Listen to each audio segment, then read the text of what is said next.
खुद्द शिवराय ज्यावरती बसून रयतेची आपुलकीने चौकशी करीत असत ते दगडी आसन म्हणजे बैठक आजही अस्तित्वात आहे. रायगडाच्या पायथ्याच्या पाचाड गावामध्ये शिवरायांनी जिजाऊंच्यासाठी स्वतंत्र वाडा बांधला होता. याच वाड्यामधील एका विहिरीबद्दल औरंगजेबाच्या दरबारातील एका लेखकाने एक विलक्षण हकीकत लिहून ठेवलेली आहे.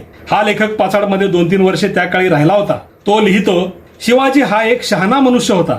उन्हाळ्यात इथे म्हणजे पाचाड भागात पाण्याचा तुटवडा असतो. शिवाजीने इथे म्हणजे पाचाडच्या राहत्या वाड्यात विहीर बांधली. या विहिरीच्या काठावर फरसबंदी करून त्यामध्ये टेकून बसण्यासाठी एक दगडी आसन बांधले. या आसनावर शिवाजी बसत असे.